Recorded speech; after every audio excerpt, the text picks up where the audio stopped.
നമുക്ക് ഒരു ഫ്യൂച്ചർ തന്നെ ഉണ്ടാവില്ല. ചോദിച്ചതാണ്, "നീ ജർമ്മനിയിലല്ലേ നിൽക്കുന്നെ? അപ്പൊ നീ ജർമ്മനല്ലേ ചോദിക്കണം. ഞാൻ എന്തിന് നിന്നോട് ഇംഗ്ലീഷ് സംസാരിക്കണം?" കേട്ടോളൂ. കാരണം കുറേ ഏജൻസീസ് ഇതാണ് അഡ്വർടൈസ് ചെയ്യുന്നത്. ജർമ്മനി എന്ന് പറയുമ്പോൾ തന്നെ സീറോ ട്യൂഷൻ ഫീസ് എന്നാണ് എന്നുള്ളതാണ്. ദയവ് ചെയ്ത് നിങ്ങൾ ഡ്യുവോലിംഗോ പോലത്തെ കുഞ്ഞു പിള്ളേർക്ക് പഠിക്കാൻ പറ്റുന്ന ആപ്പിൽ നിന്നൊന്നും പഠിക്കോ. ഇത് ഫേക്ക് ആണോ ജെനുവിൻ ആണോ? കാരണം ഒത്തിരി സ്കാംസ് നടക്കുന്ന ഒരു മേഖലയാണ് ഈ ഒരു എനിക്ക് ഇന്നും അതിനെപ്പറ്റി ആലോചിക്കുമ്പം എനിക്ക് ഒരിക്കലും ഓർക്കണ്ട ഒരു ചാപ്റ്ററാണത്. Guys, welcome back to my YouTube channel. അപ്പോൾ ഇന്ന് ഞാൻ റിയാലിറ്റി ഓഫ് ജർമ്മനീൻ്റെ പാർട്ട് 2 വീഡിയോ ആണ് ഇപ്പോൾ ചെയ്യാൻ പോകുന്നത്. അപ്പോൾ വീഡിയോ തുടങ്ങുന്നതിന് മുന്നേ തന്നെ I have to convey my gratitude.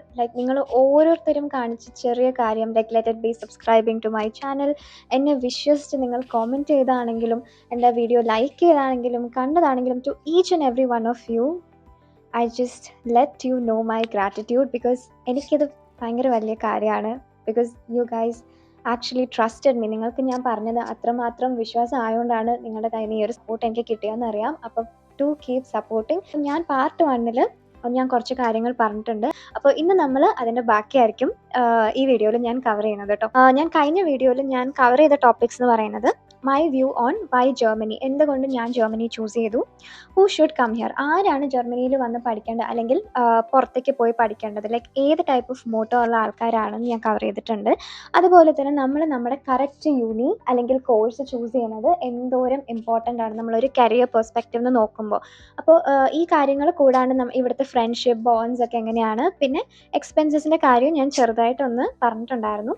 അപ്പോൾ ഈ വീഡിയോയിൽ നമ്മൾ ബാക്കി ചില ഫാക്ടേഴ്സ് ആയിരിക്കും കാണുക. അപ്പോൾ മറ്റേ വീഡിയോ ഞാൻ പറഞ്ഞ പോലെ തന്നെ സ്കിപ്പ് അടിക്കാണ്ട് ഫുൾ വീഡിയോ കാണും. ഞാൻ അത്രയും ഡീറ്റെയിൽ ആയിട്ടായിരിക്കും പോകുന്നതും. It's A very genuine and honest review of mine. And ആ വീഡിയോ കാണാത്തവർക്ക് ഞാൻ ജർമ്മനിയിൽ വന്നിട്ട് ഒരു 1.5 years ആയി. അപ്പോൾ എൻ്റെ ഒരു ഒബ്സർവേഷൻ ആയിരിക്കും ഞാൻ ഈ വീഡിയോയിൽ പറയാൻ പോകുന്നത്. Let's get into the video.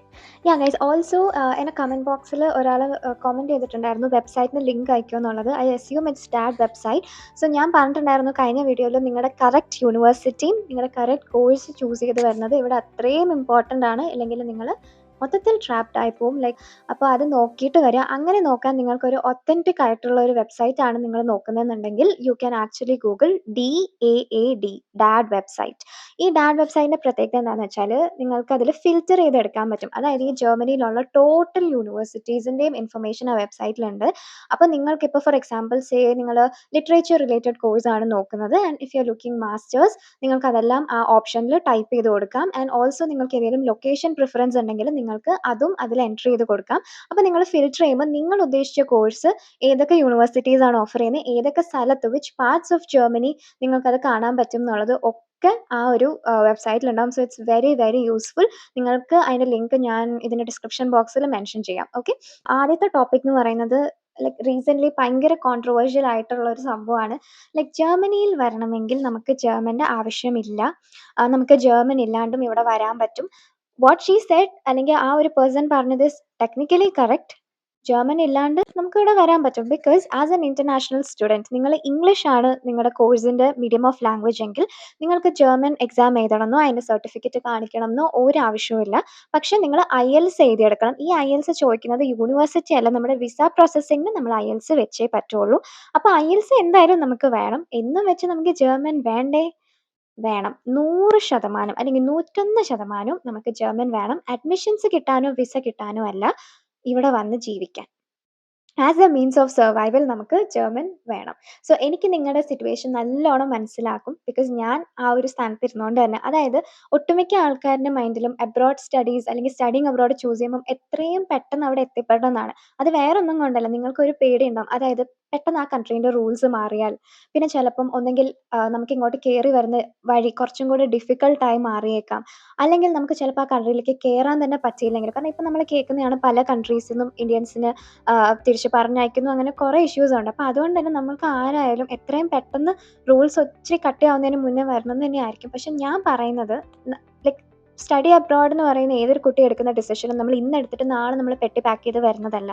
എങ്ങനെയും നമ്മളൊരു 6 months പ്ലസ് ആയിരിക്കും നമ്മൾ ആ ഒരു ഡിസിഷൻ എടുക്കുന്നത്. അപ്പോൾ നിങ്ങൾ വൺസ് ജർമ്മനി ആണ് എന്ന് നിങ്ങൾ ഫിക്സ് ചെയ്ത് കഴിഞ്ഞാൽ ആ ദിവസം തന്നെ സ്റ്റാർട്ട് ലേണിംഗ് ജർമ്മൻ. ഇത് ഞാൻ പറയാൻ റീസൺ എന്ന് വെച്ചാൽ, ഒന്നാമത്തെ കാര്യം ജർമ്മൻസിന് അവരുടെ ലാംഗ്വേജ് എന്ന് വെച്ചാൽ അവർ അത്രയും പ്രൗഡായിട്ടുള്ള ഒരു കാര്യമാണ്. അവർക്ക് എല്ലാവർക്കും ഇംഗ്ലീഷ് അറിയാം. ലൈക്ക് മെജോറിറ്റി ഓഫ് ദി ആൾക്കാർക്ക് ഇംഗ്ലീഷ് അറിയാം. പക്ഷേ നമ്മൾ ചോദിക്കുന്ന എല്ലാവരും അത് നല്ല രീതിയിൽ എടുക്കണം എന്നില്ല. ലൈക്ക് എനിക്ക് ഓർമ്മയുണ്ട്, ഞാൻ ഒരാളോട് ലൈക്ക് ഇംഗ്ലീഷ് സംസാരിക്കുമോ സ്പെഷ്യൻസി ഇംഗ്ലീഷിന് ചോദിച്ചപ്പം പുള്ളിക്കാരൻ എൻ്റെ അടുത്ത് ചോദിക്കണം, ഞാൻ എന്തിന് നിന്നോട് ഇംഗ്ലീഷ് സംസാരിക്കണം? ഇത്രയും റൂഡായിട്ട് വരെ എനിക്ക് പ്രതികരണങ്ങൾ കിട്ടിയിട്ടുണ്ട്. പക്ഷെ അവരെ കുറ്റം പറയാൻ പറ്റില്ല. അവരുടെ രാജ്യം, അവരുടെ ഭാഷ. നമുക്കതൊരിക്കലും അടിച്ചമർത്താൻ പറ്റില്ലല്ലോ. അപ്പോൾ നമ്മളിങ്ങോട്ട് വരണം എന്ന് നമ്മൾ തീരുമാനിച്ചാൽ നമ്മൾ ആദ്യമേ ചെയ്യേണ്ട സ്റ്റെപ്പ് എന്ന് പറയുന്നത് IELTS പഠിക്കുന്നതിൻ്റെ കൂടെ തന്നെ ജർമ്മനും പഠിക്കുക എന്നുള്ളതാണ്. ദയവ് ചെയ്ത് നിങ്ങൾ ഡ്യൂലിംഗോ പോലത്തെ കുഞ്ഞു പിള്ളേർക്ക് പഠിക്കാൻ പറ്റുന്ന ആപ്പിൽ നിന്നൊന്നും പഠിച്ചിട്ട് വരരുത്. കാര്യമില്ല. Like I do agree that നിങ്ങൾക്ക് ഭയങ്കര ഫൺ രീതിയിൽ ഒരു പഠിക്കുന്ന ഫീലിംഗ് ഇല്ലാണ്ട് ഒരു ഗെയിം കളിക്കുന്ന പോലെ ചെയ്യാൻ പറ്റും. പക്ഷേ ലൈക്ക് നമുക്ക് ഇവിടെ വന്ന് സർവൈവ് ചെയ്യാൻ നിങ്ങൾക്കറിയാം, നിങ്ങൾ കേട്ടിട്ടുണ്ടാവും, നാട്ടിൽ A to B1 വരെ പഠിച്ചിട്ട് വരുന്ന ആൾക്കാർക്ക് പോലും ഇവർ സംസാരിക്കുന്നൊന്നും മനസ്സിലാവാറില്ല. അപ്പോൾ നിങ്ങൾ എന്ത് ചെയ്യാന്ന് വെച്ചാൽ, നിങ്ങൾക്ക് ഇപ്പോൾ ഫിനാൻഷ്യലി നിങ്ങൾക്ക് എല്ലാം കൂടെ ഫണ്ട് ചെയ്യാൻ ബുദ്ധിമുട്ടാണ്, ലൈക്ക് ഇനി ഒരു ജർമ്മൻ ക്ലാസ്സിനും കൂടെ പോകാൻ നിങ്ങളുടെ കയ്യിൽ പൈസ ഇല്ലെങ്കിൽ യൂട്യൂബിൽ ഇഷ്ടം പോലെ വീഡിയോസ് ഉണ്ട്. Free course, like entire course യൂട്യൂബിൽ പഠിപ്പിക്കുന്ന വീഡിയോസ് ഉണ്ട്. അപ്പോൾ അതൊക്കെ പഠിച്ച് റെഫർ ചെയ്തിട്ട് വരിക. മിനിമം ഒരു A2, ഏറ്റവും കൊണ്ടും കാര്യമില്ല, പക്ഷേ മിനിമം ഒരു A2 കൊണ്ടെങ്കിലും വരിക. ആൻഡ് ട്രസ്റ്റ് മീ ഗൈസ്, നിങ്ങളിത് ചെയ്താൽ you will definitely thank me later. കാരണം I was of the mind set like എത്രയും പെട്ടെന്ന് കയറി വരണം. ഞാൻ വിചാരിച്ചു ജർമ്മൻ നമ്മൾ എന്തായാലും ജർമ്മനിയിലെത്തി നമ്മൾ പഠിക്കും, നമ്മുടെ ചുറ്റും നമ്മൾ കേൾക്കുന്നത് ജർമ്മനാണ്, സോ നമുക്ക് ഈസി ആയിട്ട് ലാംഗ്വേജ് പിക്കപ്പ് ചെയ്യാന്നുള്ളൊരു ഓവർ കോൺഫിഡൻസ് എനിക്കുണ്ടായിരുന്നു. പക്ഷേ ഇവിടെ വന്ന് ജർമ്മൻ പഠിക്കുന്നത് ഒട്ടും അത്ര ഈസി ആയിട്ടുള്ള കാര്യമല്ല. കാരണം നിങ്ങൾ ആലോചിച്ച് നോക്കണം, നമുക്ക് ഈ സമയം എന്ന് പറയുന്നത് ഭയങ്കര വലിയൊരു ഫാക്ടറാണ് ഇവിടെ. കാരണം ഞാൻ പറഞ്ഞു, ഇൻ്റർനാഷണൽ സ്റ്റുഡൻ്റ് ആകുമ്പോൾ നമുക്ക് പാർട്ട് ടൈം ജോലിക്ക് പോകാനുണ്ടാവും, മിനി ജോബ് ഉണ്ടെങ്കിൽ അതിന് പോകണം, ക്ലാസ് അറ്റൻഡ് ചെയ്യാൻ പോകണം, നമ്മളെ വീട്ടിലത്തെ പണി നമ്മൾ ചെയ്യണം, സാധനം വാങ്ങിക്കാൻ പോകണം, വീട് വൃത്തിയാക്കണം, വീട്ടുകാരോട് മിണ്ടണം, നാട്ടുകാരോട് മിണ്ടണം, അങ്ങനെ കുറേ സംഭവങ്ങളുണ്ട്.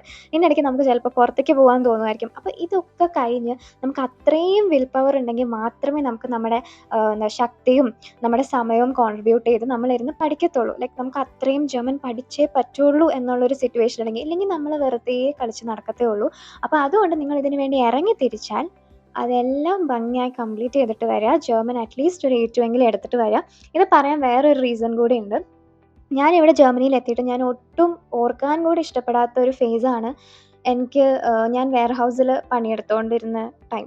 സോ ഞാൻ ആമസോണിലായിരുന്നു പാർട്ട് ടൈം പൊയ്ക്കൊണ്ടിരുന്നത്. ലൈക്ക് എനിക്ക് ഇന്നും അതിനെപ്പറ്റി ആലോചിക്കുമ്പം ലൈക്ക് എനിക്ക് ഒരിക്കലും ഓർക്കണ്ടെന്നുള്ളൊരു ചാപ്റ്ററാണത്. കാരണം ലൈക്ക് എനിക്ക് ഫിസിക്കലി നല്ലോണം ഞാൻ സ്ട്രഗിൾ ചെയ്തിട്ടുണ്ട്. നല്ല പണിയായിരുന്നു അവിടെ. ഓൾസോ എനിക്കത് പുലർച്ചെയൊക്കെ എഴുന്നേറ്റ് പോകണം. എൻ്റെ ഷിഫ്റ്റ് ആ ഒരു ടൈമിലായിരുന്നു എനിക്കതേ കിട്ടിയിട്ടുണ്ടായിരുന്നുള്ളൂ. പക്ഷേ അന്നൊക്കെ ഞാൻ ആലോചിച്ചത്, എനിക്ക് ഒരു പക്ഷേ ജർമ്മൻ അറിയായിരുന്നു എന്നുണ്ടെങ്കിൽ എനിക്ക് നല്ല ജോലി കിട്ടിയേനെ. ഇന്ന് I can proudly say that ഞാൻ ഇന്നൊരു ഒരു ജർമ്മൻ ബേക്കറിയിൽ ഫെർകൗഫർ, അതായത് സെയിൽസിലാണ് ഞാൻ നിൽക്കുന്നത്. അത് വേറൊരു കാര്യമുണ്ട്, എനിക്ക് ജർമ്മൻ അറിയാവുന്നതുകൊണ്ടല്ല എനിക്കത് കിട്ടിയത്, എനിക്ക് ഹിന്ദി അറിയാവുന്നതുകൊണ്ടാണ് എനിക്കത് കിട്ടിയത്. അതിനെപ്പറ്റി ഡീറ്റെയിൽ ആയിട്ട് എൻ്റെ സ്റ്റോറിയും കാര്യങ്ങളൊക്കെ ഞാൻ വേറൊരു വീഡിയോയിൽ പറയാം. എനിക്ക് പാർട്ട് ടൈമിനെ പറ്റി നിങ്ങളോട് കുറേ കാര്യങ്ങൾ പറയാനുണ്ട്. അപ്പോൾ ഇന്ന് ഞാൻ മനസ്സിലാക്കുന്നു, എനിക്ക് നല്ലൊരു ലാംഗ്വേജ് ഉണ്ടെങ്കിൽ എനിക്ക് നല്ല ജോലി വരെ പാർട്ട് ടൈമിന് കിട്ടും. ഈവൻ ഓഫീസ് ജോബ്സ്, ഇരുന്ന് എടുക്കുന്ന പണി, നിങ്ങൾക്ക് അങ്ങനെ ശരീരം ഒത്തിരി വീക്ക് ആകാണ്ടും ടയറിങ് ആകാണ്ടും വരെ നിങ്ങൾക്ക് നല്ല രീതിയിൽ ചെയ്യാൻ പറ്റുന്ന ജോലികളും ഇവിടെ അവൈലബിൾ ആണ്. പക്ഷേ ലാംഗ്വേജ് ഒരു ഫാക്ടറാണ് കേട്ടോ. അത് പാർട്ട് ടൈമിന് മാത്രമല്ല, നിങ്ങൾക്ക് നാളെ ഇവിടെ ഒരു കരിയർ റിലേറ്റഡ് ആയിട്ട് നിങ്ങൾ നോക്കുകയാണെങ്കിലും ലാംഗ്വേജ് വേണം. ഇപ്പോൾ ലൈക്ക് കുറച്ച് IT കമ്പനീസൊക്കെ ജർമ്മൻ ഉള്ള കാൻഡിഡേറ്റ്സാണ് പ്രിഫർ ചെയ്യുന്നത്. പണ്ട് അങ്ങനത്തെ ഒരു ഇൻ്റർനാഷണൽ കമ്പനീസിനൊന്നും അതൊരു പ്രശ്നമല്ലായിരുന്നു. പക്ഷേ ഇപ്പം അവർ പോലും ജർമ്മൻ പഠിച്ചുകൊണ്ടിരിക്കുകയാണ്, ഈ IT കമ്പനീസിൽ വർക്ക് ചെയ്യുന്ന ആൾക്കാർ. കാരണം കോമ്പറ്റീഷൻ അത്രയും മാത്രം കൂടുകയാണ് ജോബ് മാർക്കറ്റിൽ. അപ്പോൾ നിങ്ങൾ വരികയാണ്, നിങ്ങൾക്ക് ഇവിടെ നല്ലൊരു കരിയർ വേണം, നല്ല ബുദ്ധിമുട്ടാത്തൊരു പാർട്ട് ടൈം ജോലിയൊക്കെ ചെയ്യണമെന്നുണ്ടെങ്കിൽ എന്തായാലും നിങ്ങൾ ജർമ്മൻ പഠിച്ചിട്ട് വരാം. It's just going to give you benefits. നിങ്ങൾക്ക് ഒരിക്കലും ഒരു പ്രശ്നം ക്രിയേറ്റ് ചെയ്യത്തില്ല. അടുത്ത് നമുക്ക് പ്രീവിയസ് ടോപ്പിക്കിൽ പറഞ്ഞതിന് തന്നെ ഒരു കണ്ടിന്യൂഷനിൽ തുടങ്ങാം. പാർട്ട് ടൈം ജോലി. സോ ഇവിടെ ഇപ്പോൾ പാർട്ട് ടൈം എങ്ങനെയാണ്, പാർട്ട് ടൈം കിട്ടുന്നുണ്ടോ, എങ്ങനെയാണ് അതിൻ്റെ കാര്യങ്ങൾ എന്നൊക്കെ ഞാൻ പറയാം. സോ ബേസിക്കലി വെയർ ഹൗസിൻ്റെ ഒക്കെ കാര്യങ്ങൾ നോക്കുവാന്ന്. ഓൾസോ വൺ മോർ തിങ്, ഈ പാർട്ട് ടൈം കിട്ടുന്നതെന്ന് പറയുന്നത് ഏരിയ വെച്ചിട്ട് ഭയങ്കര ഡിഫറെൻ്റ് ആയിരിക്കും കേട്ടോ. ലൈക്ക് ഞാനിപ്പോൾ പറയുന്നത് ഫ്രാങ്ക്ഫർട്ട് ആ ഒരു ഏരിയേൻ്റെ ഒരു കോമൺ എങ്ങനെയാണ് കിട്ടുമോ ഇല്ലയോ എന്നുള്ളതാണ്. കാരണം എനിക്കത് മാത്രമേ അറിയുള്ളൂ. അപ്പോൾ ജർമ്മനിയിൽ പല ഭാഗത്തും ചിലപ്പോൾ ഇപ്പോൾ ജോലി കിട്ടാൻ ഭയങ്കര ബുദ്ധിമുട്ടായിരിക്കും. അപ്പോൾ അത് നിങ്ങൾ അവിടെ താമസിക്കുന്ന ആരെങ്കിലും നിങ്ങൾക്ക് അറിയാമെങ്കിൽ അങ്ങനെ ചോദിക്കുന്നതായിരിക്കും നല്ലത്. എനിക്ക് എൻ്റെ ഒരു ഏരിയയിൽ മാത്രമേ എനിക്ക് അറിയുള്ളൂ. സോ ഈ ഒരു ടൈം എന്ന് പറയുന്നത് ഇനി അങ്ങോട്ട് ജർമ്മനിയിൽ സെലിബ്രേഷൻസിൻ്റെ ഒരു ടൈമാണ്. ലൈക്ക് ഹലോവിൻ വരും, ക്രിസ്മസ് വരും, പിന്നെ അവരുടെ ബ്ലാക്ക് ഫ്രൈഡേ സെയിൽ കാണും. സോ അതുകൊണ്ട് തന്നെ നമ്മുടെ ഈ വെയർ ഹൗസ് പോലത്തെ സ്ഥലത്തൊക്കെ എസ്പെഷ്യലി ആമസോൺ ആ ഒരു ടൈമിലൊക്കെ അവർക്ക് ഇഷ്ടംപോലെ ആൾക്കാരെ വേണം. കാരണം അത്രയും മാത്രം പണിയുണ്ടാവും അവിടെ. അപ്പോൾ അവിടെയൊക്കെ നിങ്ങൾക്ക് ഈസി ആയിട്ട് ജോലി കിട്ടും. പക്ഷേ ഇപ്പം എൻ്റെ 1, 2 ഫ്രണ്ട്സ് പോയിട്ട് അവിടുന്ന് അവർ ടെർമിനേറ്റ് ചെയ്ത് വിടുന്നുമുണ്ട് കേട്ടോ. അപ്പോൾ അങ്ങനത്തെ ഒരു പ്രശ്നമുണ്ട്. അതുപോലെ തന്നെ ഈ വിൻ്റർ ആകുമ്പം നിങ്ങൾക്ക് ഒന്നെങ്കിൽ ഇങ്ങനെ എടുക്കാം. അതായത് വിൻ്റർ ആകുമ്പം കുറേ കമ്പനീസിൽ ജോലി കിട്ടാൻ ബുദ്ധിമുട്ടാണ്. കാരണം ആൾക്കാർ അങ്ങനെ വിൻ്ററിൽ ഇറങ്ങാറില്ല. പിന്നെ നിങ്ങൾ ഈ പുറത്ത് ലൈക്ക് ഈ ഫ്ലിങ്ക് പോലത്തെ നമ്മുടെ ഈ ഫുഡ് ഡെലിവറി സർവീസിലൊക്കെ ചെയ്യുകയാണെന്നുണ്ടെങ്കിൽ നിങ്ങൾക്ക് വേക്കൻസീസ് കിട്ടാൻ ചാൻസ് ഉണ്ട്. കാരണം വിൻ്റർ ആകുമ്പം കുറേ സ്റ്റുഡൻസ് ഒക്കെ ആ ജോലിയിൽ നിന്ന് ഇറങ്ങും. ബുദ്ധിമുട്ടുള്ള കാരണം ഇറങ്ങും. പക്ഷേ നിങ്ങൾ ആലോചിക്കുക, തണുപ്പത്തായിരിക്കും നിങ്ങൾ സൈക്കിൾ ഓടിക്കുക. സോ അതിൻ്റെയും ഒരു ബുദ്ധിമുട്ട് മനസ്സിലാലോചിച്ചിട്ട് വേണം ഓരോ പാർട്ട് ടൈം ചൂസ് ചെയ്യാൻ. സോ ബേസിക്കലി ഇപ്പോൾ ഇവിടെ കുഴപ്പമില്ലാണ്ടാണ് പോകുന്നത്. നിങ്ങൾ വെയർ ഹൗസ് പോലെയൊക്കെയാണ് ടാർഗറ്റ് ചെയ്യുന്നതെങ്കിൽ നിങ്ങൾക്ക് കുറച്ചും കൂടെ നല്ല ഈസി ആയിട്ട് കിട്ടും. കാരണം അവർക്കിപ്പോൾ കുറേ ആൾക്കാരെ ആവശ്യമുണ്ട്. ആൻഡ് കുറേ ആമസോൺ വെയർ ഹൗസിൽ ബോണസ് വരെയും കൊടുക്കുന്നുണ്ട് ആൾക്കാരെ അട്രാക്റ്റ് ചെയ്യാൻ. അപ്പോൾ അവർ എത്രയും മാത്രം ആൾക്കാരെ അന്വേഷിക്കുന്നു എന്നുള്ളത് നമുക്ക് അതിന്ന് മനസ്സിലാക്കാൻ പറ്റും. പിന്നെ ഞാൻ പറഞ്ഞ പോലെ തന്നെ നിങ്ങൾക്ക് ലാംഗ്വേജ് നിങ്ങൾക്ക് അറിയാമെന്നുണ്ടെങ്കിൽ നിങ്ങൾക്ക് നല്ല നല്ല പാർട്ട് ടൈം വരെ നിങ്ങൾക്ക് കിട്ടാൻ ചാൻസ് ഉണ്ട്. ലൈക്ക് എനിക്ക് ഈയിടെ പോലും എനിക്കൊരു റിസപ്ഷനിസ്റ്റ് ആയിട്ട് വരെ എനിക്ക് മിനി ജോബ് കിട്ടിയിട്ടുണ്ടായിരുന്നു. സോ ഇതിൻ്റെ പണ്ടത്തെ ഒരു പ്രൊഫൈൽ അല്ലെങ്കിൽ ഒരു റെസ്യൂമേ വെച്ച് എനിക്ക് ഒരിക്കലും അത് കിട്ടില്ലായിരുന്നു.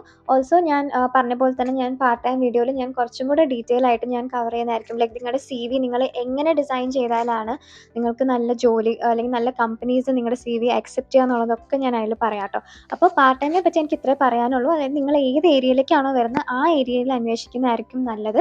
ആൻഡ് ഓൾസോ നിങ്ങൾ ടിക്കറ്റൊക്കെ ബുക്ക് ചെയ്യുമ്പം ഇതുപോലത്തെ പീക്ക് സീസൺ, ഇപ്പം ഞാൻ പറഞ്ഞ പോലെ തന്നെ ഫ്രാങ്ക്ഫർട്ട് ഏരിയയിൽ അല്ലെങ്കിൽ മൊത്തത്തിൽ കുറേ ആമസോണിൽ ഇപ്പം കണ്ടിന്യൂസ് സെയിൽ നടക്കുന്ന കാരണം തന്നെ അവർക്ക് ആൾക്കാരെ ആവശ്യമുണ്ട്.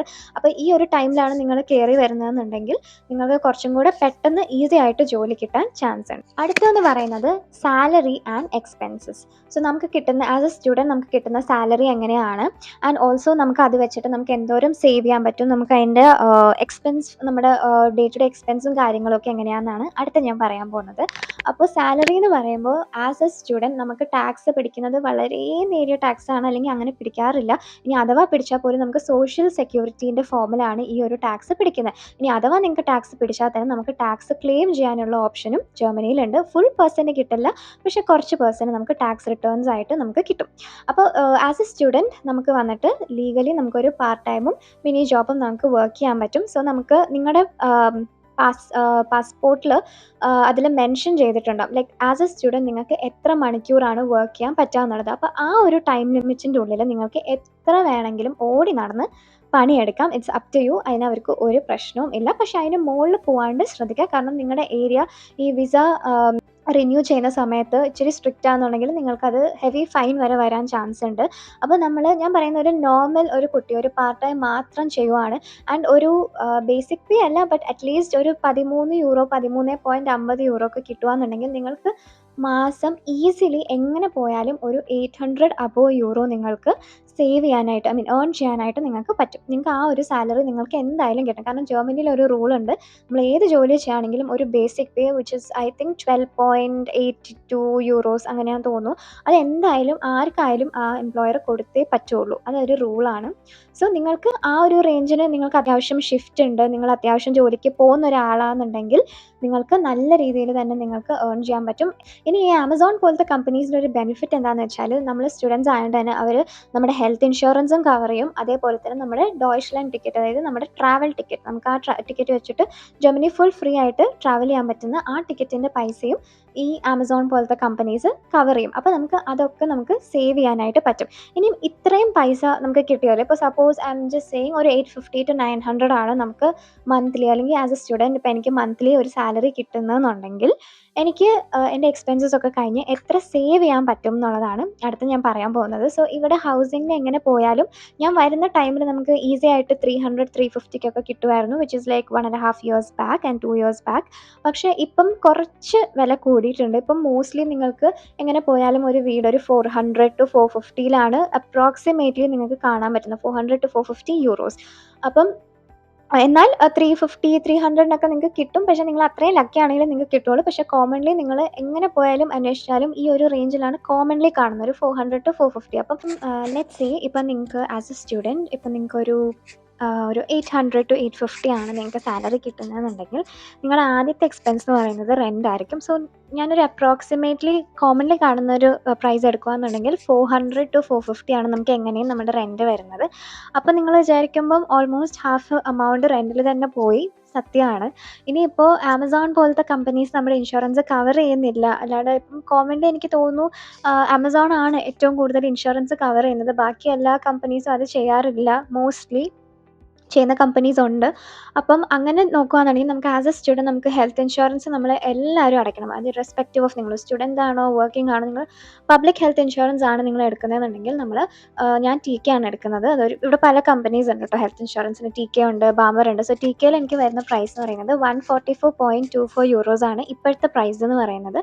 അപ്പോൾ എൻ്റെ റെൻ്റ് എൻ്റെ അക്കൗണ്ടിൽ നിന്ന് പോയി കഴിഞ്ഞാൽ പിന്നെ അടുത്ത പോകുന്നൊരു എമൗണ്ട് എന്ന് പറയുന്നത് ഈ ഒരു 144.24 euros ആണ്. അപ്പോൾ ഈ രണ്ടും കഴിഞ്ഞാൽ പിന്നെ ബാക്കിയുള്ള എമൗണ്ട് നമ്മുടെ ഒരു എക്സ്പെൻസ്, ലൈക്ക് നമുക്ക് ഫുഡും കാര്യങ്ങളൊക്കെ വാങ്ങിക്കണമല്ലോ, പിന്നെ നമുക്ക് വേണ്ടി ചിലവാക്കണം എന്നുണ്ടായിരിക്കുമല്ലോ. അപ്പോൾ അതിന് ഞാൻ വേണമെങ്കിൽ ഒരു 100 euro ഇട്ടാൽ തന്നെ ഇങ്ങനെ പോയാലും നാട്ടിൽ ഒരു 10,000 INR അബോവ് എങ്കിലും നിങ്ങൾക്ക് സേവ് ചെയ്യാൻ പറ്റും കേട്ടോ. അപ്പോൾ നമുക്ക് സ്റ്റുഡൻസ് ആയതുകൊണ്ട് ആ ഒരു ബെനിഫിറ്റ് ഉണ്ട്. ജർമ്മനി നമ്മൾ കേട്ടിട്ടുണ്ട് 40% ടാക്സ് പിടിക്കുന്നൊക്കെ. പക്ഷേ സ്റ്റുഡൻ്റ് ആയതുകൊണ്ട് തന്നെ നമുക്ക് അത്രയും ടാക്സിൽ നമ്മളെ ബോദർ ചെയ്യുന്ന ഒരു കാര്യമല്ല. പിന്നെ ഞാൻ പറഞ്ഞ പോലെ തന്നെ എംപ്ലോയീസ് നിങ്ങൾക്ക് അഡീഷണലി നിങ്ങളുടെ എക്സ്പെൻസ് കവർ ചെയ്യുന്നുണ്ടെങ്കിൽ നിങ്ങൾ റെൻറ്റും നിങ്ങളുടെ ചിലവ് മാത്രം നോക്കിപ്പോയാൽ മതി. ഹെൽത്ത് കെയർ, ഓക്കെ, ഇതിനെപ്പറ്റി എനിക്ക് വിശദീകരിച്ച് പറയാനുണ്ട്. ലൈക്ക് ജർമ്മനിയിൽ വരുന്നതിന് മുന്നേ അല്ലെങ്കിൽ വന്നൊരു ടൈമിൽ ഞാൻ കേട്ട ഒരു സംഭവമാണ്. അതായത് ഇവിടുത്തെ ഹെൽത്ത് കെയർ എന്ന് വെച്ചാൽ ഭയങ്കര മോശമാണ്. അതിന് നമുക്ക് ഇന്ന് പനി വന്നാൽ നമുക്കൊരു 10 മാസം കഴിഞ്ഞിട്ടായിരിക്കും നമുക്ക് അപ്പോയിൻമെൻറ്റ് കിട്ടാൻ നിൽക്കുന്നത്. ആദ്യം ഞാൻ കേൾക്കുമ്പോൾ ഞാൻ വിചാരിക്കാം പിന്നെ ചുമ്മാ 10 മാസമോ, അപ്പം നമുക്ക് നാളെ ഒരു എമർജൻസി വന്നാൽ നമ്മൾ എന്ത് ചെയ്യും, നമുക്ക് വെയിറ്റ് ചെയ്യാൻ പറ്റുമോ? പക്ഷേ ഇവിടെ വന്നതിന് ശേഷമാണ് ഗൈസ് ഞാൻ മനസ്സിലാക്കുന്നത്, നമ്മളിവിടെ സ്റ്റുഡൻ്റായിട്ട് വന്നാൽ, ജർമ്മനിയിൽ വന്നാൽ ആസ് എ സ്റ്റുഡൻറ്റ് നമ്മൾ ഡെവലപ്പ് ചെയ്യുന്ന അഡീഷണൽ സ്കിൽസിൽ ഒരു സ്കിൽസാണ് കുക്കിംഗ് എന്ന് പറയുന്നത്. രണ്ടാമത്തെ സ്കിൽസാണ് നമ്മുടെ ടൈം മാനേജ്മെൻറ്റ് എന്ന് പറയുന്നത്. മൂന്നാമത്തെ സ്കില്ലാണ് നമ്മുടെ നമ്മളൊരു ഡോക്ടറിൻ്റെ ഒരു സ്കില്ലും കൂടെ നമുക്ക് വരും. കാരണം നമുക്കിവിടെ എന്തെങ്കിലും ഒരു പ്രശ്നം വന്നാൽ നമുക്ക് ഒന്ന് ഓടിച്ചെല്ലാൻ നമ്മുടെ ഹൗസ് ആർട്സ് എന്ന് പറയുന്ന ഒരാളുണ്ട്. അതായത് നമ്മൾ ഏത് ലൊക്കാലിറ്റിയിൽ താമസിച്ചാലും അല്ലെങ്കിൽ നമ്മുടെ സിറ്റി രജിസ്ട്രേഷൻ ചെയ്യുന്ന പോലെ തന്നെ നമുക്ക് ഒരു ഹൗസ് ആർട്സ് ഉണ്ടാവും. ഈ ഹൗസ് ആർട്സ് എന്ന് പറയുന്നത് നമ്മുടെ ഒരു ഫാമിലി ഡോക്ടർ സെറ്റപ്പാണ്. അതായത് അവർക്ക് അങ്ങനെ ചിലപ്പോൾ അവരുടെ വീട്ടിൽ തന്നെ ആയിരിക്കും ക്ലിനിക്ക്, അല്ലെങ്കിൽ ഒരു കുഞ്ഞു ക്ലിനിക്ക് ആയിരിക്കും. അപ്പോൾ അതെന്ന് പറയുന്നത് ഒരു ഫസ്റ്റ് ഹാൻഡ് ചെക്കപ്പ് മാത്രമാണ്. ലൈക്ക് നമ്മുടെ കേസ് ഫെർദർ കോംപ്ലിക്കേറ്റഡ് ആണെന്നുണ്ടെങ്കിൽ അവർ നല്ല വലിയ ക്ലിനിക്സിലേക്ക് പോകാനായിട്ട് പറയും. കാരണം അവിടെ അത്രയും എക്വിപ്മെൻറ്റ്സോ കാര്യങ്ങളോ ഒന്നുമില്ല, ജസ്റ്റ് ഒരു ഫസ്റ്റ് ഹാൻഡ് അനാലിസിസ് ഇത് മാത്രമേ ഉള്ളൂ. അതും എല്ലാ ഹൗസ് ആർട്സിലും നിങ്ങൾക്ക് ഈസി ആയിട്ട് പോയി ചെല്ലുമ്പോൾ തന്നെ നിങ്ങൾക്ക് അപ്പോയിൻമെൻറ്റും കാര്യവും കിട്ടണമെന്നും ഇല്ല. അപ്പം ജർമ്മനിയിൽ എങ്ങനെയാണെന്ന് വെച്ചാൽ നമ്മൾ പബ്ലിക് ഹെൽത്ത് ഇൻഷുറൻസ് എടുക്കുന്നതുകൊണ്ട് തന്നെ ഈ പബ്ലിക് ഹെൽത്ത് ഇൻഷുറൻസിൽ ഈ ക്ലിനിക്സിന് ചാർജ് ചെയ്യാൻ പറ്റുന്നതിൽ ഒരു ലിമിറ്റ് ഉണ്ട്. അപ്പോൾ നമ്മൾ ഇപ്പോൾ ഈ കോസ്മെറ്റിക് ട്രീറ്റ്മെൻറ്റ്സ് ഒക്കെ ഉണ്ടല്ലോ, ഇപ്പോൾ ലേസർ അങ്ങനത്തെ എന്തെങ്കിലും ട്രീറ്റ്മെൻറ്റ്സ് ചെയ്യാന്നുണ്ടെങ്കിൽ അതൊന്നും ഈ കാർഡ് കവർ ചെയ്യത്തില്ല. അപ്പം അതൊക്കെ നമ്മൾ സെൽഫായിട്ട് പേ ചെയ്യേണ്ടത് തന്നെ വരും. അപ്പോൾ അതുകൊണ്ട് തന്നെ അവർ നോക്കുമ്പം ഈ പബ്ലിക് ഹെൽത്ത് ഇൻഷുറൻസ് കൂടാണ്ട് ജർമ്മനിയിൽ നിങ്ങൾക്ക് പ്രൈവറ്റ് ഹെൽത്ത് ഇൻഷുറൻസ് ഉണ്ട്, അല്ലാണ്ട് സെൽഫ് പേയേഴ്സ് ഉണ്ട്. അതായത് സെൽഫ് പേയേഴ്സ് എന്ന് വെച്ചാൽ നമ്മൾ ട്രീറ്റ്മെൻറ്റ് കഴിഞ്ഞിട്ട് അവർ എത്ര പൈസയാണോ പറയുന്നത് നമ്മൾ കയ്യിൽ നിന്ന് കാശെടുത്ത് കൊടുക്കുക. അതൊരു വേ ആണ് നിങ്ങൾക്ക് പേ ചെയ്യാൻ. അല്ലെങ്കിൽ നിങ്ങൾക്ക് പ്രൈവറ്റ് ഹെൽത്ത് ഇൻഷുറൻസ് യൂസ് ചെയ്യാം, അല്ലെങ്കിൽ പബ്ലിക് ഹെൽത്ത് ഇൻഷുറൻസ് യൂസ് ചെയ്യാം. ആസ് എ സ്റ്റുഡൻറ്റ് എല്ലാ സ്റ്റുഡൻസും പ്രിഫർ ചെയ്യുന്നത് പബ്ലിക് ഹെൽത്ത് ഇൻഷുറൻസ് ആണ്. കാരണം അത് കുറച്ചും കൂടെ അഫോർഡബിൾ ആണ്. അപ്പോൾ ഇത് മാസം നമ്മുടെ അക്കൗണ്ടിൽ നിന്ന് ഈ ഒരു 144.24 euros പോകും. ആൻഡ് ഈ പബ്ലിക് ഹെൽത്ത് ഇൻഷുറൻസ് അക്സെപ്റ്റ് ചെയ്യുന്ന ക്ലിനിക്സിലൊക്കെ നിങ്ങൾക്ക് നിങ്ങളുടെ ഇൻഷുറൻസ് കാർഡ് വെച്ചിട്ട് ആ ഒരു ട്രീറ്റ്മെൻറ്റിന് പേ ചെയ്യാവുന്നതാണ്. അപ്പോൾ ഈ ക്ലിനിക്സ് പോലത്തെ സ്ഥലത്ത് അവർക്ക് ഒത്തിരി എമൗണ്ട് നമ്മുടെ കയ്യിൽ നിന്ന് പിടിച്ചെടുക്കാൻ പറ്റാത്തതുകൊണ്ട് തന്നെ നമുക്ക് അപ്പോയിൻമെൻറ്റ് കിട്ടുന്നതെന്ന് പറയുന്നത് ഭയങ്കര ബുദ്ധിമുട്ടാണ് ഗൈസ്. ലൈക്ക് ഭയങ്കര മോശമാണ് guys. Especially public health insurance. നിങ്ങൾ പ്രൈവറ്റ് അല്ലെങ്കിൽ സെൽഫ് പേയിങ് ആണെങ്കിൽ നിങ്ങൾക്ക് ബുദ്ധിമുട്ടൊന്നും ഉണ്ടാവില്ല. പക്ഷേ പബ്ലിക്കിന് ഭയങ്കര ബുദ്ധിമുട്ടാണ്. ഓൾസോ എല്ലാ ക്ലിനിക്സും ഒന്നും പബ്ലിക് ഹെൽത്ത് ഇൻഷുറൻസ് അക്സെപ്റ്റ് ചെയ്യത്തില്ല. അതുകൊണ്ട് ഇനി അഥവാ നിങ്ങൾക്ക് പനി കാര്യങ്ങളെന്നൊക്കെ വെച്ചാൽ നമ്മുടെ നാട്ടിൽ എപ്പോഴും ഡോക്ടേഴ്സിൻ്റെ അടുത്ത് ഓടുന്ന ആൾക്കാരൊക്കെ ആണെങ്കിൽ പാരസെറ്റമോൾ അത്യാവശ്യം കൊണ്ടുവരിക. കാരണം ഇവിടെ നിങ്ങൾ ഡോക്ടേഴ്സിൻ്റെ അടുത്ത് ചെന്നാൽ പോലും അവരെന്തിനും അവർ പറയുന്ന 2 മെഡിസിനാണ് പാരസെറ്റമോൾ, ഐബോപ്രോഫിൻ. അപ്പോൾ നമ്മളെല്ലാം ഇവിടെ സ്വന്തമായി ചികിത്സിക്കുക എന്നല്ലാണ്ട് വേറെ വഴിയില്ല. അല്ലെങ്കിൽ അപ്പോയിൻമെൻറ്റിന് വേണ്ടിയിട്ട് കാത്തിരിക്കാം. ഓക്കെ, അടുത്തതെന്ന് പറയുന്നത് പ്രോമിസസ്. ഞാൻ ഇവിടെ വരുന്നതിന് മുന്നോ അല്ലെങ്കിൽ വരുന്ന സമയത്ത് ഞാൻ കേട്ട കുറച്ച് പ്രോമിസസും അത് ശരിക്കും ഉള്ളതാണോ എന്നുള്ളതാണ് അടുത്ത ഞാൻ പോകുന്നത്. സോ അങ്ങനെ ഞാൻ കേട്ടതിൽ ആദ്യത്തെ ഉള്ള പ്രോമിസാണ് ജർമ്മനിയിൽ 0 ട്യൂഷൻ ഫീസ്. അതായത് നമ്മൾ ജർമ്മനിയിൽ പഠിക്കാൻ നമ്മൾ ഒരു പൈസയും കൊടുക്കണ്ട. നമ്മൾ ബ്ലോക്ക്ഡ് മാത്രം ഇട്ടിട്ട് ഇവിടെ വന്നാൽ മതി. അപ്പോൾ ഇത് കേട്ടിട്ടാണ് ഞാൻ ഓടിച്ചാടി കയറി ജർമ്മനിയിൽ എത്തിയത്. പക്ഷേ എത്തിയതിന് ശേഷമാണ് ഞാൻ മനസ്സിലാക്കുന്നത് സീറോ ട്യൂഷൻ ഫീസ് എന്നൊന്നും നമുക്ക് പറയാൻ പറ്റില്ല. കാരണം ഓരോ സെമസ്റ്റർ കഴിയുമ്പോഴും ഓരോ 6 മന്ത്സ് കൂടുമ്പോഴും നമ്മുടെ അക്കൗണ്ടിൽ നിന്ന് നമ്മളൊരു സെമസ്റ്റർ കോൺട്രിബ്യൂഷൻ അടയ്ക്കണം. ഈ സെമസ്റ്റർ കോൺട്രിബ്യൂഷൻ എന്തിനാണെന്ന് വെച്ചാൽ ഞാൻ പറഞ്ഞു നമുക്ക് ജർമ്മനിയിൽ ഒരു ട്രാവൽ കാർഡ് കിട്ടും. അത് എല്ലാ സ്റ്റുഡൻസിനും കിട്ടും. സെമസ്റ്റർ കോൺട്രിബ്യൂഷൻ അടയ്ക്കുന്ന എല്ലാ സ്റ്റുഡൻസിനും അത് കിട്ടും. സോ അത് വെച്ചിട്ട് നമുക്ക് ജർമ്മനിയിൽ എല്ലാ പബ്ലിക് ട്രാൻസ്പോർട്ട്സും നമുക്കത് ഫ്രീ ആയിട്ട് യൂസ് ചെയ്യാൻ പറ്റും. എക്സെപ്ഷൻസ് ഉണ്ട്. റിസർവേഷൻ ചെയ്ത് പോകുന്ന വണ്ടികളിലൊന്നും പറ്റില്ല. പക്ഷെ അതല്ലാണ്ട് കുറേ ട്രെയിൻസിലും ബസ്സിലും ഒക്കെ നമുക്ക് ഫ്രീ ആയിട്ട് ഈ ട്രാവൽ ചെയ്യാൻ പറ്റും ഈ ഒരു ടിക്കറ്റ് ഉണ്ടെങ്കിൽ. അപ്പോൾ നമ്മൾ കേൾക്കുന്നത് എന്താണ്, ജർമ്മനിയിൽ ഫ്രീ, അതായത് നിങ്ങൾ ശ്രദ്ധിച്ച് കേട്ടോളൂ. കാരണം കുറേ ഏജൻസീസ് ഇതാണ് അഡ്വർടൈസ് ചെയ്യുന്നത്, ജർമ്മനി എന്ന് പറയുമ്പോൾ തന്നെ സീറോ ട്യൂഷൻ ഫീസ് എന്നാണ്. പക്ഷേ നമ്മൾ ഇവിടെ വന്നതിന് ശേഷം നമ്മൾ പബ്ലിക് യൂണി ആണെങ്കിൽ അത്രയും കൊടുക്കേണ്ട, പ്രൈവറ്റ് ആണെങ്കിൽ ഫീസ് ഉണ്ടാവും. സോ പബ്ലിക് യൂണീസിൽ നമ്മൾ ഓരോ സെമസ്റ്ററിൻ്റെ തുടക്കത്തിലും നമ്മൾ ഒരു 300 സംതിങ് യൂറോ ഒരു സെമസ്റ്റർ കോൺട്രിബ്യൂഷൻ്റെ ഭാഗത്തിൽ നമ്മൾ അടയ്ക്കണം. അപ്പോൾ നിങ്ങൾ 6 മാസം കൂടുന്തോറും ആ ഒരു എമൗണ്ടും കൂടെ നിങ്ങൾ കരുതി വെക്കുക. ഇത് വേറെ ഒന്നിനുമല്ല, ഇതിൻ്റെ ഒരു മെജോറിറ്റി പാർട്ട് എന്ന് പറയുന്നത് നമ്മുടെ ഡോയ്ച്ച്ലാൻഡ് ടിക്കറ്റ് ഒക്കെയാണ് കേട്ടോ ഈ ഒരു എമൗണ്ട് കവർ ചെയ്ത് പോകുന്നത്. പിന്നെ നമ്മൾ പഠിക്കുന്നതിൻ്റെ ഒരു ചെറിയൊരു പൈസ. അപ്പോൾ ഇത് ഓരോ പബ്ലിക് യൂണിയനും ഇത് പ്രൈസ് വേറെയാണ്. ഇപ്പോൾ ഞാൻ കൊടുക്കുന്നത് ഓൾമോസ്റ്റ് ഒരു 340 350 ആ ഒരു റേഞ്ചിലുള്ള പൈസയാണ് ഞാൻ എൻ്റെ ഓരോ സെമസ്റ്റർ കോൺട്രിബ്യൂഷനും കൊടുക്കുന്നത്. അപ്പോൾ ഈ നമ്മൾ യൂണിവേഴ്സിറ്റിക്കാണല്ലോ പൈസ കൊടുക്കുന്നത്. അപ്പോൾ അതൊരു സീറോ ട്യൂഷൻ ഫീ എന്നൊന്നും പറയാൻ പറ്റില്ല, ഒരു ചെറിയ ഒരു ഫീസ് നമ്മൾ കൊടുക്കുന്നുണ്ട്. ഇനി അടുത്തതെന്ന് പറയുന്നത് ഫ്രീ വൈഫൈ. സോ ഇവിടെ ജർമ്മനിയിൽ എത്തിയപ്പോൾ ഞാൻ കേട്ട ഒരു സംഭവമാണ്, ഇവിടെ എല്ലായിടത്തും ഫ്രീ വൈഫൈ ഉണ്ട്, അതുകൊണ്ട് നമുക്ക് സുഖമാണ്. അപ്പോൾ ഈ ഫ്രീ വൈഫൈ ഉള്ളതുകൊണ്ട് തന്നെ നമുക്ക് ഈ ഡേറ്റ റീചാർജ് ചെയ്യണം. ഫ്രീ വൈഫൈ ഉണ്ട്, സത്യമാണ് ഗൈസ്, എല്ലായിടത്തും ഫ്രീ വൈഫൈ ഉണ്ട്. എല്ലായിടത്തും ഞാൻ പറയില്ല, സോറി, കുറേ സ്ഥലത്ത് കുറേ നമ്മുടെ കുഞ്ഞു കുഞ്ഞു സ്റ്റേഷൻസിലൊന്നും വൈഫൈ ഇല്ല. നമ്മുടെ ട്രെയിനിൽ നമുക്ക് വൈഫൈ കിട്ടുമെങ്കിൽ പോലും അതത്ര അടിപൊളി നെറ്റൊന്നുമല്ല, ഒത്തിരി ബഫർ ചെയ്യും, നമുക്ക് നെറ്റ് കട്ടാവും. അതുകൊണ്ട് നിങ്ങൾ ഈ ഫ്രീ വൈഫൈന്ന് ചാടിക്കയറി വീഴാണ്ട് എന്തായാലും നല്ലൊരു ഡേറ്റ പാക്ക് എടുക്കുക, അത് എന്തായാലും വേണം. അല്ലാണ്ട് എല്ലായിടത്തും നമുക്ക് ഈ ഒരു വൈഫൈ ഡിപ്പെൻഡ് ചെയ്തൊന്നും ഇരിക്കാൻ പറ്റത്തില്ല. നിങ്ങൾ അടുത്ത കേൾക്കുന്ന ഒരു വാഗ്ദാനമായിരിക്കും, നമ്മുടെ സ്റ്റുഡൻസ് ആയതുകൊണ്ട് തന്നെ നമുക്ക് ഫ്രീ ആയിട്ട് ജർമ്മനിയിൽ ഏതൊരു ഭാഗത്തും കവർ ചെയ്യാം, നമുക്ക് ട്രാവൽ ചെയ്യാമെന്നുള്ളത്. പക്ഷെ ഞാൻ പറഞ്ഞു ഈ ഒരു സെമസ്റ്റർ കോൺട്രിബ്യൂഷനിൽ ഒരു നമ്മുടെ DB ടിക്കറ്റിൻ്റെ പൈസയും പിടിക്കുന്നുണ്ട്. സോ ഡയറക്റ്റ് ആയിട്ട് ഈ ഒരു DB അല്ലെങ്കിൽ ഡോയ്ഷെ ബാൻ വന്നിട്ട് നമ്മുടെ അക്കൗണ്ടിൽ നിന്ന് പൈസ പിടിക്കുന്നില്ലെന്നേ ഉള്ളൂ. എന്നും വെച്ചിട്ട് ഫ്രീ ആണെന്ന് നമുക്ക് പറയാൻ പറ്റുമോ? ഇല്ല, നമ്മൾ ഡയറക്റ്റ് ആയിട്ട് അവർക്ക് കൊടുക്കുന്നില്ല. പക്ഷേ നമ്മൾ നമ്മുടെ യൂണിവേഴ്സിറ്റി ത്രൂ ആ കമ്പനിക്ക് തന്നെയാണ് പൈസ കിട്ടുന്നത്. അതുകൊണ്ട് അത് കംപ്ലീറ്റ്ലി ഫ്രീ ഒന്നുമല്ല, നമ്മളത് പേ ചെയ്തിട്ട് തന്നെയാണ് നമുക്ക് ഈ ഒരു ഡോയ്ച്ച്ലാൻഡ് ടിക്കറ്റ് കിട്ടുന്നത്. Career perspectives. So career perspectives എനിക്ക് തോന്നുന്നു ഞാൻ നിങ്ങൾ കോഴ്സ് നോക്കി ചൂസ് ചെയ്യാമെന്ന് പറയുമ്പോൾ ഞാൻ അതിനെപ്പറ്റി ചെറുതായിട്ടൊന്ന് ഹിൻഡ് ചെയ്തിട്ടുണ്ടായിരുന്നു. സോ നിങ്ങൾ ജർമ്മനിയിലേക്ക് വരുമ്പം നിങ്ങൾ എടുക്കുന്ന കോഴ്സിന് ഐ തിങ്ക് ഇപ്പം ഇവിടെ കറൻ്റ്ലി ഇച്ചിരിയെങ്കിലും സ്കോപ്പ് ഉള്ളത് ലോജിസ്റ്റിക്സ് നല്ലൊരു സ്കോപ്പുള്ള ഒരു ഫീൽഡാണ്, അതുപോലെ തന്നെ IT. പക്ഷേ IT ഇപ്പം കുറേ ആൾക്കാർ വരുന്നതുകൊണ്ട് തന്നെ അവരുടെ ഡിമാൻഡ്സ് കൂടുന്നുണ്ട്, ജോബ് ഓപ്പർച്യൂണിറ്റീസ് കുറയുന്നുണ്ട്. ഈവൻ ഇപ്പോൾ IT ആൾക്കാർക്ക് പോലും നേരെ ചൊവ്വേ ജോലി കിട്ടുന്നില്ല. അപ്പോൾ നിങ്ങൾ അത് നല്ലോണം നോക്കിയിട്ട് വരും. ഇപ്പോൾ നിങ്ങൾക്ക് വെറുതെ ഇവിടെ നിന്ന് ഒരു ഇൻ്റർനാഷണൽ ഡിഗ്രി കിട്ടിയിട്ട് നാട്ടിൽ പോയാൽ മതി എന്നുണ്ടെങ്കിൽ നിങ്ങൾ കരിയർ പെർസ്പെക്റ്റീവ്സ് നോക്കേണ്ട ആവശ്യമില്ല. പക്ഷേ നിങ്ങൾ ഇവിടെ നല്ലൊരു പ്രൊഫഷണൽ ജോലിക്കാണ് നിങ്ങൾ വരുന്നതെന്നുണ്ടെങ്കിൽ എന്തായാലും നിങ്ങൾ അത് നല്ലോണം അന്വേഷിച്ചിട്ട് വരിക. ലൈക്ക് നിങ്ങൾ എടുക്കുന്ന കോഴ്സിന് ഇവിടെ സ്കോപ്പ് ഉണ്ടോ, കരിയർ റിലേറ്റഡ് ആയിട്ടുള്ള സ്കോപ്പ് ഉണ്ട്. ഇപ്പോൾ ഞാൻ എടുത്തേക്കുന്ന കോഴ്സ് എന്ന് വെച്ചാൽ ലിറ്ററേച്ചറാണ്. എൻ്റെ സ്കോപ്പ് എന്ന് വെച്ചാൽ ഭയങ്കര നേരിയതാണ്. എനിക്ക് ഒന്നെങ്കിൽ ഇനിയിപ്പം ഞാൻ വല്ല പൈത്തൺ പഠിച്ചാൽ എനിക്ക് ഡേറ്റ അനലിസ്റ്റ് ആയിട്ട് പോകാൻ പറ്റും, അങ്ങനത്തെ ഫീൽഡിലേക്ക് തിരിയാം. അല്ലെങ്കിൽ എഡ്യൂക്കേഷൻ റിലേറ്റഡ് ഡിഗ്രീസ് കംപ്ലീറ്റ് ചെയ്താൽ ടീച്ചിങ്ങിൽ പോവാം. പക്ഷേ അതൊക്കെ ജർമ്മനിലാണെന്ന് നിങ്ങൾ ആലോചിക്കണം. അപ്പോൾ ആദ്യം ഞാൻ ലാംഗ്വേജ് പഠിക്കണം, എന്നാൽ മാത്രമേ എനിക്ക് ആ വക കോഴ്സൊക്കെ എനിക്ക് ചൂസ് ചെയ്യാൻ പറ്റുള്ളൂ. അപ്പോൾ ഇവിടെ വന്ന് ഇങ്ങനെ കുറേ വെറുതെ വർഷം വേസ്റ്റ് ചെയ്യാണ്ടിരിക്കാനൊക്കെ നിങ്ങൾ അതൊക്കെ പ്രോപ്പറായിട്ട് നോക്കിയും കണ്ടും തീരുമാനം എടുത്തിട്ട് വരാം. ഓക്കെ, അടുത്തതെന്ന് പറയുന്നത് വിസ റിലേറ്റഡ് ക്വയറീസ്. ഈ വിസ റിന്യൂവലിൻ്റെ സമയത്ത് ഇവിടെ എങ്ങനെയാണ്? സോ നിങ്ങൾ ജർമ്മനിയിൽ വരുന്നുണ്ടെങ്കിൽ തന്നെ നിങ്ങൾക്കറിയാം ഈ ബ്ലോക്ക്ഡ് അക്കൗണ്ട് എന്ന് പറഞ്ഞൊരു സംഭവമുണ്ട്. അതായത് നമ്മൾ 1 ഇയർത്തേക്കുള്ള ഫണ്ട് ഓൾറെഡി ഇട്ടിട്ടായിരിക്കും വരുന്നത്. അത് നമുക്ക് മാസം മാസം വെച്ച് നമ്മളിവിടെ ഒരു ബാങ്ക് അക്കൗണ്ട് തുടങ്ങുമ്പോൾ നമുക്കത് കിട്ടും. അത് വേറെ ആർക്കും അല്ല പോകുന്നത്, നമുക്ക് തന്നെയാണ് പോകുന്നതാണ്. അപ്പോൾ അത് നല്ലൊരു ബെനിഫിറ്റാണ് കേട്ടോ. പിന്നെ ഈ ബ്ലോക്ക്ഡ് അക്കൗണ്ട് ഞാൻ ആദ്യമൊക്കെ ഭയങ്കരമായിട്ട് പ്രാഗുമായിരുന്നെങ്കിലും എനിക്ക് 6 മന്ത്സ് ജോലി ഇല്ലായിരുന്നു. അപ്പോൾ എന്നെ നോക്കി തീറ്റ പോറ്റിയതൊക്കെ ഈ ഒരു ബ്ലോക്ക്ഡ് അക്കൗണ്ടിൻ്റെ പൈസയാണ്.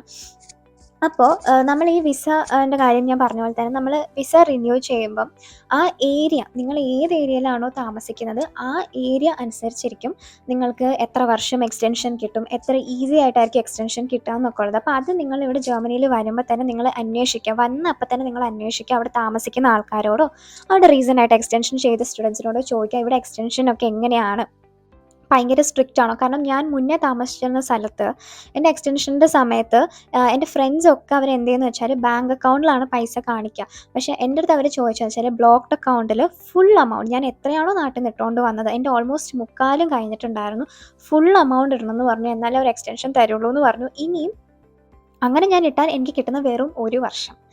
ഞാൻ 2 വർഷത്തേക്ക് എനിക്ക് എക്സ്റ്റൻഷൻ കിട്ടണമെങ്കിൽ ഞാൻ 2 വർഷത്തെ എമൗണ്ട് കാണിക്കണം. അത് ഭയങ്കര ഹ്യൂജ് എമൗണ്ടാണ് ഗൈസ്. അപ്പോൾ കുറേ പിള്ളേരൊക്കെ എന്തെന്ന് വെച്ചാൽ നല്ല ഇതുപോലെ കുറേ വർഷം എക്സ്റ്റൻഷൻ കിട്ടുന്ന സ്ഥലത്തും ഈസി ആയിട്ട് നമുക്ക് ഒത്തിരി റിക്വയർമെൻറ്റ്സ് ഒന്നും ചോദിക്കാണ്ട് വിസ എക്സ്റ്റൻഷൻ കിട്ടുന്ന സ്ഥലത്തും മൈഗ്രേറ്റ് ചെയ്യാണ് ചെയ്യുക. ആ ഒരു ടൈം ആകുമ്പോഴത്തേനും അവർ അവിടെ വീട് കണ്ടുപിടിച്ച് അങ്ങോട്ടേക്ക് മാറും. അപ്പോൾ നിങ്ങൾക്കും അത് ആക്ച്വലി വലിയൊരു സ്ട്രെസ്ഫുൾ ഫാക്ടർ തന്നെയാണ്. നമുക്ക് നല്ല ടെൻഷൻ ആവും ആ ഒരു ടൈമിൽ. കാരണം നമുക്ക് വിസ എക്സ്റ്റൻഷൻ കിട്ടിയില്ലെങ്കിൽ നമ്മൾ മടങ്ങി പോകേണ്ട വരും. അപ്പോൾ അത് നിങ്ങൾ നല്ലോണം നോക്കിയിട്ട് ഏരിയ ചൂസ് ചെയ്യുക. ഇനി നിങ്ങളുടെ ഏരിയ അത്രയും സ്ട്രിക്റ്റ് ആണെന്നുണ്ടെങ്കിൽ ഏരിയ എത്രയും പെട്ടെന്ന് തന്നെ മാറാൻ നോക്കുക വന്നിട്ട്. അതേപോലെ തന്നെ എനിക്ക് നിങ്ങളോട് പറയേണ്ട വേറൊരു കാര്യമാണ് അക്കോമഡേഷൻ. സോ ഈ അക്കോമഡേഷൻ എന്ന് പറഞ്ഞാൽ നമ്മൾ നാട്ടിൽ നിന്ന് നമ്മൾ ഈ ഒരു പുറത്തേക്ക് വരാം എന്ന് നമ്മൾ പ്ലാൻ ചെയ്യുമ്പോൾ തന്നെ ഞാൻ പറഞ്ഞു ജർമ്മൻ പഠിക്കാൻ തുടങ്ങണം.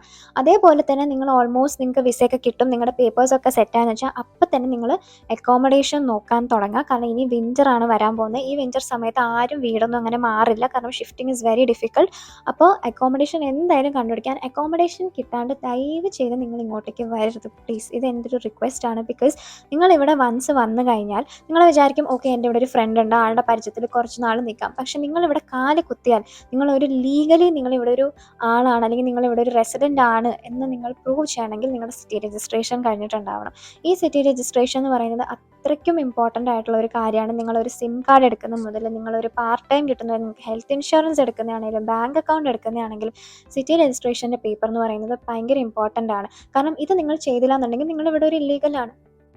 അപ്പോൾ നിങ്ങൾ ഇവിടെ വന്നിട്ട് പയ്യെ വീട് തപ്പി ചെയ്യാമെന്നൊക്കെ ഉണ്ടെങ്കിൽ നിങ്ങൾക്ക് നല്ല എമൗണ്ടിൽ ഫൈൻ കിട്ടും. അവരൊരു 1 മാസം വരെ സിറ്റി രജിസ്ട്രേഷനൊക്കെ ഇല്ലാണ്ട് നിങ്ങളെ വെറുതെ വിടുമായിരിക്കും. Again it depends on the area. പക്ഷേ എത്രയും പെട്ടെന്ന് സിറ്റി രജിസ്ട്രേഷൻ എടുക്കുക. നമ്മളെന്നൊരു വ്യക്തി ഈ ഒരു ജർമ്മനിയിലുണ്ട് എന്നുള്ളൊരു പ്രൂഫാണ് ആ ഒരു സിറ്റി രജിസ്ട്രേഷൻ്റെ പേപ്പർ എന്ന് പറയുന്നത്. അപ്പോൾ നിങ്ങൾക്ക് നാട്ടിൽ അക്കോമഡേഷൻ കിട്ടി അല്ലെങ്കിൽ സിറ്റി രജിസ്ട്രേഷൻ കിട്ടി എന്ന് ഉറപ്പ് വരുത്തിയതിന് ശേഷം മാത്രം ഇവിടേക്ക് വരിക. അതേപോലെ തന്നെ നമുക്ക് നാട്ടിലിരിക്കുമ്പം അടുത്തൊരു ടെൻഷനാണ്, നമുക്ക് കിട്ടുന്ന വീട് അത് നല്ലതാണോ. ഇനി സപ്പോസ് നിങ്ങൾക്ക് വീട് കിട്ടിയെന്ന് തന്നെ ഇരിക്കട്ടെ, അത് ഇങ്ങനെ തന്നെ ആയിരിക്കുമോ, ഇത് ഫേക്ക് ആണോ ജെനുവിൻ ആണോ. കാരണം ഒത്തിരി സ്കാംസ് നടക്കുന്ന ഒരു മേഖലയാണ് ഈ ഒരു ഹൗസിംഗ് എന്ന് പറയുന്നത്. അപ്പോൾ നിങ്ങൾക്ക് നാട്ടിൽ നിന്ന് വീട് സെറ്റായാൽ നിങ്ങൾ ഒന്നെങ്കിൽ വീഡിയോ കോൾ ചെയ്ത് മൊത്തവും വീട് നോക്കുക, അത് സ്ക്രീൻഷോട്ട്സ് എടുത്ത് വെക്കുക. നിങ്ങൾ ഇവിടെ വരുമ്പോൾ നിങ്ങൾക്ക് ആ വീട് തന്നെയാണോ നിങ്ങൾക്ക് കിട്ടുന്നത് എന്നുള്ളത്, അല്ലെങ്കിൽ നിങ്ങൾക്ക് അവിടെ പരിചയത്തിൽ ആരെങ്കിലും ഉണ്ടെന്നുണ്ടെങ്കിൽ അവരെ കൊണ്ട് വിട്ട് നോക്കിപ്പിക്കുക ഇത് ജെനുവിൻ ആണോ, ഇങ്ങനത്തെ ഒരു പ്രോപ്പർട്ടി ഉണ്ടോ. അതേപോലെ തന്നെ എടുത്ത് ചോദിക്കുക സിറ്റി രജിസ്ട്രേഷൻ പോസിബിൾ ആണോ എന്നുള്ളതൊക്കെ ചോദിച്ചിട്ട് ഈ ഒരു അക്കോമഡേഷൻ ഫിക്സ് ചെയ്യാൻ നോക്കുക. അതേപോലെ തന്നെ ഡെപ്പോസിറ്റ് റീഫണ്ടബിൾ ആണ്. കാരണം കുറേ ഹൗസ് ഓണേഴ്സ് ഡെപ്പോസിറ്റ് തിരികെ കൊടുക്കാറില്ല. ഡെപ്പോസിറ്റ് എന്ന് പറയുന്നത് വലിയൊരു എമൗണ്ട് ആണ്, 1000 to 3000 euros ഒക്കെ വരെയാണ് ഡെപ്പോസിറ്റ് വരുന്നത്. അപ്പോൾ അത് റീഫണ്ടബിൾ ആണോ എന്നുള്ളതൊക്കെ നല്ലോണം ചോദിച്ച് കോൺട്രാക്റ്റിൽ ഇതൊക്കെ മെൻഷൻ ചെയ്തിട്ടുണ്ടോ എന്ന് നോക്കിയിട്ട് വേണം നിങ്ങൾ ഫുൾ എമൗണ്ട് കൊടുക്കാൻ അല്ലെങ്കിൽ കോൺട്രാക്റ്റ് സൈൻ ചെയ്യാൻ. അപ്പോൾ ഐ തിങ്ക് ഞാൻ ഓൾമോസ്റ്റ് എല്ലാം തന്നെ കവർ ചെയ്തു. ഇതൊക്കെ തന്നെയായിരുന്നു ഞാൻ മുന്നേ പറഞ്ഞ ടോപ്പിക്ക്. മറ്റേ വീഡിയോയിൽ പറഞ്ഞ് ഞാൻ എല്ലാം കവർ ചെയ്തു എന്ന് തന്നെയാണ് എൻ്റെ ഒരു വിശ്വാസം. ഓൾസോ ഞാൻ ഒരു കാര്യം കൂടെ പറഞ്ഞിട്ട് ഞാൻ ഈ ഒരു വീഡിയോ വൈൻഡപ്പ് ചെയ്യാണ്. സോ നമ്മളൊരു കൺട്രി ചൂസ് ചെയ്യുമ്പം എന്തൊക്കെ കാര്യങ്ങളാണ് നമ്മൾ മനസ്സിൽ വെക്കേണ്ടത്, അല്ലെങ്കിൽ എങ്ങനെയാണ്. നമുക്കറിയാം കുറേ കൺട്രീസ് ഉണ്ട്, ഓരോ കൺട്രീസിലും പല പല ഓഫേഴ്സാണുള്ളത് when it comes to studying there. അപ്പോൾ നമ്മൾ എന്തൊക്കെ ഫാക്ടേഴ്സാണ് ചൂസ് ചെയ്യണത്, ഇത് ആക്ച്വലി ഭയങ്കര സബ്ജക്റ്റീവാണ്, ഓരോ ആൾക്കാരുടെയും ഇതനുസരിച്ചിരിക്കും. ഇപ്പോൾ ചിലവർക്കെന്ന് വെച്ചാൽ ഇപ്പോൾ ട്യൂഷൻ ഫീസ് കൊടുക്കുന്നത് ഒരു ഇഷ്യൂ ആയിരിക്കില്ല, എന്നാൽ അവർക്കൊരു ഇംഗ്ലീഷ് സ്പീക്കിംഗ് കൺട്രിയിൽ തന്നെ പോകണമെന്നുണ്ടാകും. കാരണം അവർക്ക് വേറൊരു ലാംഗ്വേജ് പഠിക്കാൻ വയ്യ. പാർട്ട് ടൈം അങ്ങനെയാണെങ്കിൽ നിങ്ങൾക്ക് UK അങ്ങനത്തെ കൺട്രീസ് നോക്കാം. അപ്പോൾ നിങ്ങൾക്ക് ഇനിയും ഒരു പുതിയ ലാംഗ്വേജ് എക്സ്പ്ലോർ ചെയ്യുന്നതിന് കുഴപ്പമില്ല, നിങ്ങൾക്ക് പുതിയൊരു ലാംഗ്വേജ് പഠിക്കുന്നതിന് കുഴപ്പമില്ല. നിങ്ങൾക്ക് പൈസയാണ് നിങ്ങളുടെ ഇഷ്യൂ, നിങ്ങൾക്ക് പൈസ അങ്ങനെ വെറുതെ വേസ്റ്റ് ചെയ്യേണ്ട, തിരികെ കിട്ടണം എന്നൊക്കെ ഉണ്ടെങ്കിൽ നിങ്ങൾക്ക് ജർമ്മനി പോലത്തെ ചെറിയ തോതിലുള്ള ട്യൂഷൻ ഫീസ് ഉള്ള കൺട്രീസ് നിങ്ങൾക്ക് ചൂസ് ചെയ്യാവുന്നതാണ്. അപ്പോൾ നിങ്ങൾ ഒരു രാജ്യം ചൂസ് ചെയ്യുമ്പം നിങ്ങളുടെ ഒരു സെറ്റ് ഓഫ് നിങ്ങൾക്ക് എന്തൊക്കെയാണ് നിങ്ങളുടെ പ്രിഫറൻസ് എന്നുള്ളത് നിങ്ങൾ നോട്ട് ചെയ്ത് വെക്കുക. ഇപ്പം പൈസ റിലേറ്റഡ് എങ്ങനെയാവണം, ലാംഗ്വേജ് ബാരിയർ നിങ്ങൾക്ക് കുഴപ്പമുണ്ടോ, നിങ്ങളുടെ കോഴ്സിന് അവിടെ എത്രമാത്രം സ്കോപ്പ് ഉണ്ട്, നിങ്ങളുടെ കോഴ്സ് നിങ്ങൾ ഉദ്ദേശിച്ച കോഴ്സ് നല്ലൊരു യൂണിവേഴ്സിറ്റിയിലുണ്ടോ, അത് പഠിച്ച് കഴിഞ്ഞുള്ള സ്റ്റേ ബാക്ക് എത്രയാണ്? പിന്നെ അവിടെ ഒരു നമ്മുടെ എക്സ്പെൻസ് എത്രയാണ്? ഒത്തിരി എക്സ്പെൻസീവ് ആയിട്ടുള്ള കൺട്രി ആണോ? അത് നമുക്ക് കുറച്ചെങ്കിലും സേവ് ചെയ്യാൻ പറ്റുമോ? അതൊക്കെ നിങ്ങൾ നല്ലോണം നോക്കുക. പിന്നെ ഞാൻ കാനഡ നോക്കുന്ന സമയത്ത് ഞാൻ ആക്ച്വലി റിജക്റ്റ് ചെയ്തതിൻ്റെ മെയിൻ റീസൺസ് കാനഡ ഇന്ത്യയിൽ നിന്ന് ഒത്തിരി ഫാറാണ്. പിന്നെ അവിടുത്തെ വെതർ എനിക്ക് ഒട്ടും അപ്പീലിംഗ് അല്ലായിരുന്നു. എനിക്ക് ബേസിക്കലി എപ്പോഴും ഈ തണുപ്പും ഇരുണ്ട് കൂടിയ കാലാവസ്ഥ എനിക്കിഷ്ടമല്ല. അപ്പോൾ നിങ്ങൾ വെതർ നോക്കുക. ഞാൻ വെതറൊക്കെ നോക്കിയിട്ടുണ്ടായിരുന്നു കേട്ടോ. വെതർ നോക്കിയിട്ടുണ്ടായിരുന്നു. പാർട്ട് ടൈമിൻ്റെ അവൈലബിലിറ്റീസ് നോക്കിയിട്ടുണ്ടായിരുന്നു. പിന്നെ നമുക്ക് ഇന്ത്യയിലേക്ക് വരാനുള്ള ഈ ഒരു ഫ്ലൈറ്റ് ഫെയർ അത് ലൈക്ക് നിങ്ങൾ കേൾക്കുമ്പോൾ നിങ്ങൾക്ക് വിചാരിക്കും ഭയങ്കര സില്ലിയാണ്. പക്ഷെ നമുക്ക് ആ ഒരു സിറ്റുവേഷൻ എത്തുമ്പോഴത്തേനും നമുക്ക് പൈസ കാണുമ്പോൾ നമുക്ക് പോകാൻ തോന്നില്ല. അപ്പോൾ അങ്ങനെ ഒരു എക്സ്ട്രീം ഫ്ലൈറ്റ് ഫെയർ ആവരുത്. നമുക്ക് വല്ലപ്പോഴെങ്കിലും ഒരു 1-2 വർഷം കൂടുമെങ്കിലും പോയിട്ട് വരാൻ പറ്റുന്ന പോലത്തെ ഫ്ലൈറ്റ് ഫെയർ ആവണമെന്ന് എനിക്കുണ്ടായിരുന്നു. അതേപോലെ തന്നെ അത്യാവശ്യം സേവ് ചെയ്യാൻ പറ്റുന്ന ഒരു കൺട്രി. പിന്നെ എൻ്റെ കോഴ്സിന് അവിടെ സ്കോപ്പ് ഉണ്ടോ, പിന്നെ അത് പഠിച്ചു കഴിഞ്ഞാൽ നല്ലൊരു ഓപ്പർച്യൂണിറ്റി ഉണ്ടോ, ഇതൊക്കെ നിങ്ങൾ നിങ്ങളുടെ മനസ്സിൽ വെക്കാം. അപ്പോൾ ഇതെല്ലാം നോക്കിയിട്ട് നിങ്ങൾ തീരുമാനം എടുക്കുക. ഇനി നിങ്ങൾക്ക് നിങ്ങളുടെ എന്തെങ്കിലും പ്രിഫറൻസ് ഉണ്ടെങ്കിൽ അതൊക്കെ നിങ്ങൾ നോട്ട് ചെയ്ത് വെക്കുക. എന്നിട്ട് ഞാൻ ഈ പറഞ്ഞ പോലത്തെ വെബ്സൈറ്റ്, ഒത്തൻറ്റിക് ആയിട്ടുള്ള വെബ്സൈറ്റിൽ പോയി നോക്കുക. നിങ്ങൾക്കിപ്പോൾ ഏതെങ്കിലും ഒരു യൂണിറ്റ് കിട്ടിയാൽ അതിൻ്റെ റാങ്കിങ് നിങ്ങൾ നോക്കുക.